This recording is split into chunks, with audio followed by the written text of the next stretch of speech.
Perkenalkan, saya Marisa Fira. Saya Anastasia. Saya Jessica Injirogo. Saya Marcel. Di sini kami akan membuat drama video UAS perilaku konsumen. Selamat menyaksikan. Di kampus, ruang kuliah kosong, Rana sedang merapikan buku dan catatan. Akhirnya selesai kuliah perilaku konsumen semester ini. Padahal awalnya saya berpikir ini cuma mata kuliah biasa aja. Maaf, bolehkah duduk sebentar? Saya sedang mencari salah satu mahasiswa untuk wawancara magang. Kamu mahasiswa jurusan manajemen ya? Iya Pak, saya Rara, baru saja selesai kuliah perilaku konsumen. Oh, itu mata kuliah yang sangat penting loh di dunia kerja. Kamu bisa jelasin manfaatnya? Tentu Pak, manfaat mempelajari perilaku konsumen antara lain. Yang pertama, bisa memahami mengapa orang memilih satu produk daripada yang lain. Yang kedua, mampu merencanakan strategi yang tepat sesuai kebutuhan target pasar. Yang ketiga, dapat memprediksi perubahan tren konsumsi di masa depan. Yang keempat, membantu dalam membuat keputusan bisnis yang lebih baik. Bagus sekali, nanti saya akan catat nama kamu untuk magang ya. Tapi sebelum itu, bagaimana pemahaman ini berdampak bagi kamu sebagai mahasiswa? Bagi saya sebagai mahasiswa, saya jadi lebih cerdas dalam mengelola keuangan pribadi. Tahu mana kebutuhan dan mana keinginan yang bisa ditunda. Selain itu, saat membuat proposal bisnis kuliah, saya bisa lebih tepat sasaran dalam menentukan produk yang akan diusulkan.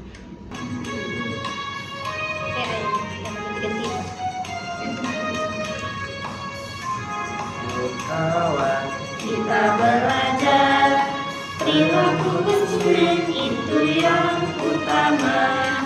paham Keinginan agar bisnis kita jadi pemenang. Cerdas kelola uang, tahu kebutuhan, tahu keinginan. Strategi tepat, sasaran hebat, masa depan cerah, kita pun hebat. Di tempat penjualan keripik pisang, gerai kecil keripik pisang, Pak Jono sedang merendam stok barang yang banyak. Kenapa ya keripik rasa pedas manis yang dulu laris sekarang malah tidak laku? Padahal saya sudah banyak produksi. Pak Jono, apa kabar? Saya lihat keripiknya masih banyak ya. Iya nak, bingung nih padahal dulu banyak yang beli. Pak Jono pernah dengar tentang perilaku konsumen tidak?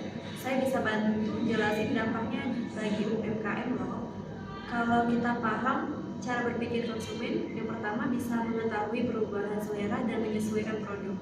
Yang kedua, dapat membuat strategi pemasaran yang lebih efektif dan hemat biaya. Yang ketiga, membangun hubungan baik dengan pelanggan sehingga mereka jadi setia. Yang keempat, bisa mengidentifikasi peluang pasar baru.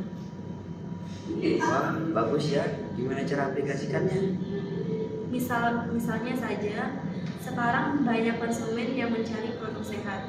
Kita bisa buat varian keripik tanpa pengawet atau rendah garam. Selain itu, kita bisa promosikannya di media sosial dengan konten yang sesuai dengan apa yang dicari konsumen muda.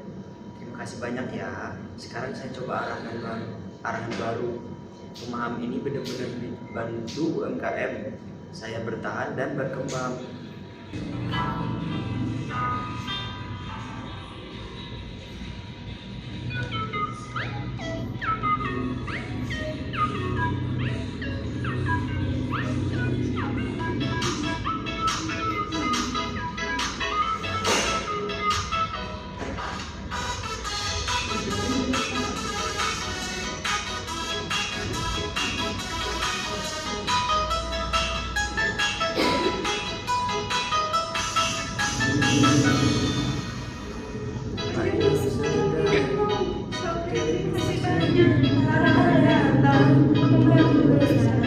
Yang bijak habis rasa yang tidak sesuai.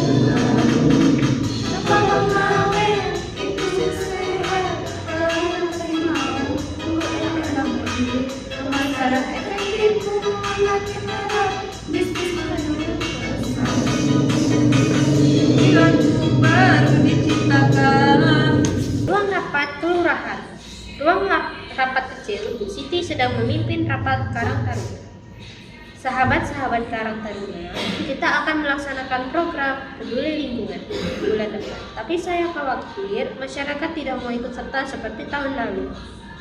Bu Siti, boleh saya memberikan ide berdasarkan apa yang saya pelajari di kuliah? Tentu saja, Nak. Apa ide kamu? Dampak pemahaman perilaku konsumen bagi masyarakat sangat besar loh Bu. Kalau kita paham mengapa masyarakat enggan atau mau berpartisipasi. Yang pertama, bisa membuat program yang sesuai dengan kebutuhan dan keinginan masyarakat. Yang kedua, mampu menyampaikan pesan dengan cara yang mudah dipahami dan diterima.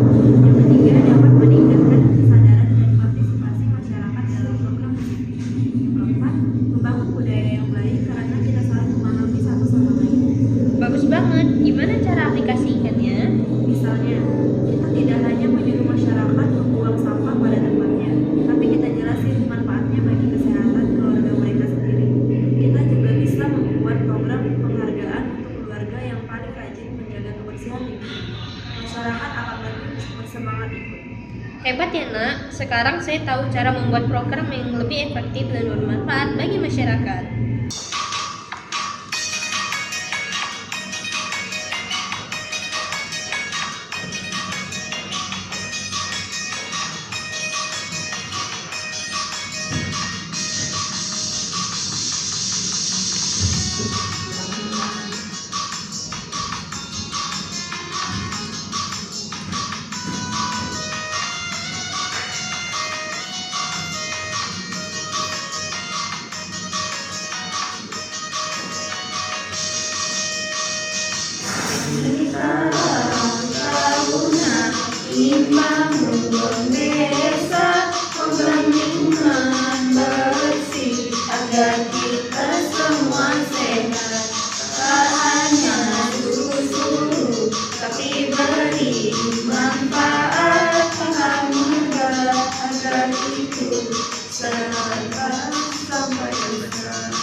Saya sudah berikan penghargaan agar warga pun bangga kerjasama empati. Di ruang kantor perusahaan, ruang rapat perusahaan, ada Bapak Rizky, Rara, Kak Juno, dan Bu Siti berkumpul. Senang sekali bisa bertemu kalian semua. Kali ini saya mau bahas dampak pemahaman perilaku konsumen bagi dunia kerja, baik untuk karyawan maupun perusahaan. Yang pertama, karyawan bisa memberikan layanan yang lebih baik karena memahami kebutuhan pelanggan. Yang kedua, perusahaan dapat mengembangkan produk dan layanan yang kompetitif. Yang ketiga, membantu dalam membangun budaya perusahaan yang berorientasi pada pelanggan. Yang kelima, menciptakan peluang karir dan yang lebih luas karena keahlian ini sangat dibutuhkan di berbagai bidang. Betul Pak, dari kuliah ini saya juga mendapatkan kesan, pesan, dan nilai yang sangat berharga. Yang pertama, kesan. Perilaku konsumen bukan hanya tentang bisnis, tapi juga tentang bagaimana kita saling memahami satu sama lain sebagai manusia. Yang kedua, pesan. Selalu coba untuk memahami sudut pandang orang lain sebelum mengambil keputusan, baik dalam bisnis, masyarakat, maupun kehidupan pribadi. Yang ketiga, nilai. Nilai empati, kerjasama, inovasi, dan tanggung jawab menjadi sangat penting dalam setiap tindakan kita. Saya juga merasa mendapatkan nilai baru nih. Sekarang saya lebih sabar dan mau mendengarkan masukan dari pelanggan. Begitu juga saya. Nilai saling menghargai dan memahami kebutuhan masyarakat membuat saya lebih baik dalam menjalankan tugas sebagai Ketua Karang Taruna. Sangat bagus. Semoga apa yang kita pelajari ini bisa kita terapkan dengan baik untuk kemajuan diri kita, usaha kita, masyarakat, dan dunia kerja. Mari kita bersama-sama membangun masa depan yang lebih baik dengan memahami apa yang diinginkan oleh orang-orang di sekitar kita.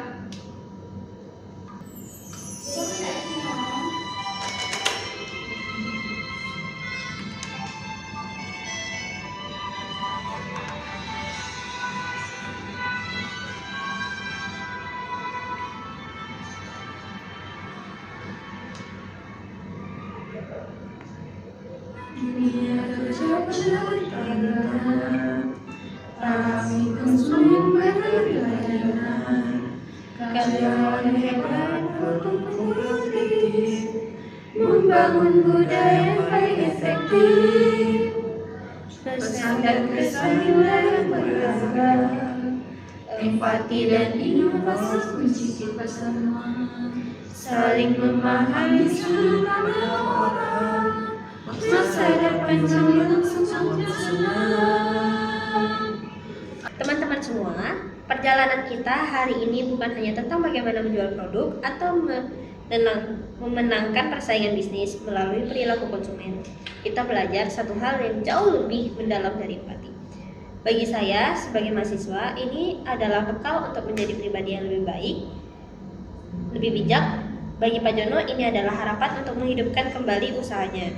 Dan bagi Bu Siti, ini adalah cara merangkul hati masyarakat. Dan bagi Bapak Rizky, ini adalah kunci profesionalisme di dunia kerja. Ternyata saat kita berhenti sejenak untuk mendengar dan memahami apa yang benar-benar diinginkan oleh orang lain, kita tidak hanya menemukan solusi bisnis, tetapi kita juga membangun jembatan kepercayaan. Mari kita ingat selalu, Memahami sesama adalah langkah awal menuju kemajuan bersama.